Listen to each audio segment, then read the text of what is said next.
And the Fitzrovia Radio Hour restages 1940s radio drama before your very eyes and ears. Joining me this week are our own topical quartet, journalist and broadcaster John Sargent, the novelist Alex Preston, the director of the Serpentine Gallery Julia Peyton-Jones, and writer and musician Kristen Hirsch. The Fitzrovia Radio Hour began in 2008 performing American radio plays from the 1940s live on stage. Since then they've appeared at Shakespeare's Globe, on the Edinburgh Fringe, and even on the Today programme.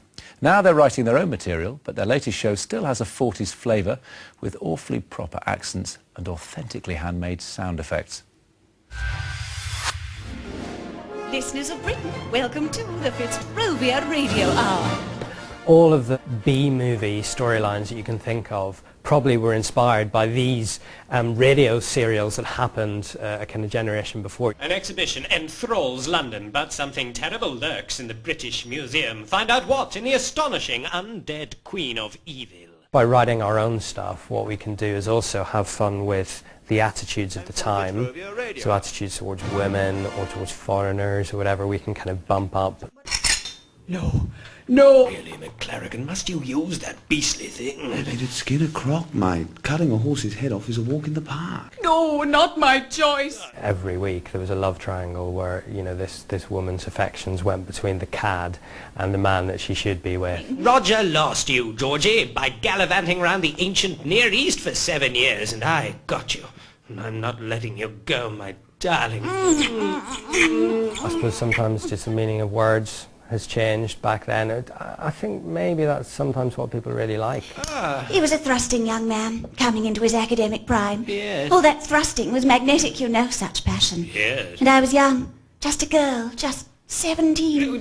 One of the funnest things, hope, about watching us is that you see people, you know, dressed up elegantly and talking in that elegant cut glass way, but they're doing the most ridiculous things. Come here, girl. There. And there should be a sort of disjointedness between what people are seeing and then the idea of the radio product that is being sent out across the airwaves. There, that's the head. Look out for the carcass.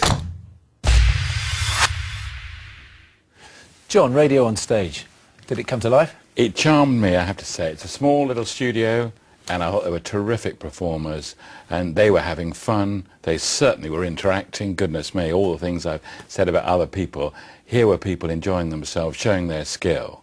The only question, I suppose, is, okay, what's the point? And there isn't much point. And maybe, and this may be sort of summing up for really where we are now, that people are confused as to where we're going politically and economically at the moment.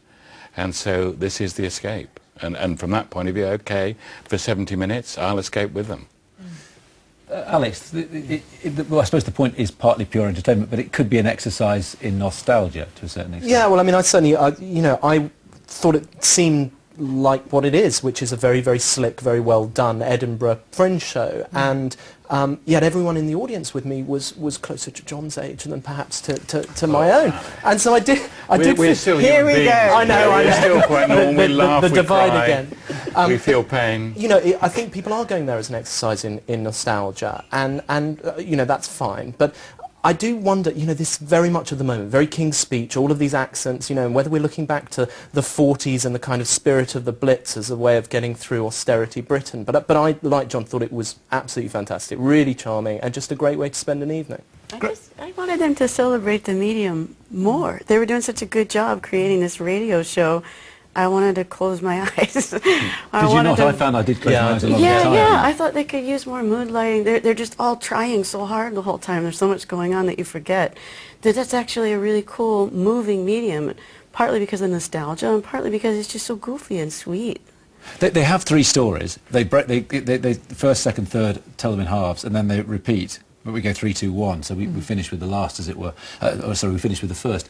But do you think, I mean, the stories were not particularly edifying in any kind of way, but did you feel that it was really about oral gags the whole time, and they weren't going anywhere, or with a bit of tighter writing, there is a future in this kind of production? I think there is a future. I mean, it's not until you see it that it's so incredibly, brilliantly timed. It's fast, it's a spoof, it's vaudeville, it's all those things that you really don't see in the theatre anymore. What I missed terribly was when they had an opportunity to tell the story, they used ridiculous stories that didn't hold your attention. I mean, they weren't enough for me. So I wanted to further stretch between in essence, the incredible dexterity of the Foley artists, those people who can make everyday sounds out of cornflakes crunching and it's gravel on the path.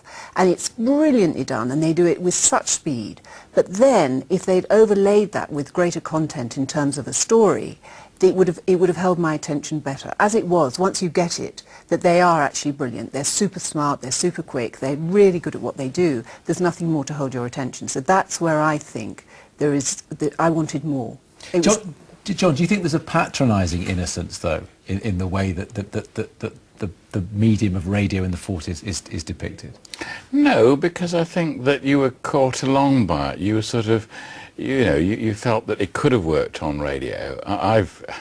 In my time, even I have written a radio play, a short one, not at all a good one, but there is something about the medium that is, it sort of grips you. You think, this can't be possible, and crunching down the drive, and I'm really worried about this. Worried about what? And all that sort of thing. And the contrast of voices and the way that it does build up, it is magic. And they managed to play with the magic, and I don't think I think they wanted the stories to be absurd, because they wanted to remind you all the time, aren't we being clever, being absurd, and you're still following it, aren't you? Well, I certainly was. I thought it was great. The message is in the medium, as someone once said. Anyway, there we must leave it. The Fitzrovia Radio Hour continues at London's Trafalgar Studios until the 5th of February. Then it goes on a nationwide tour.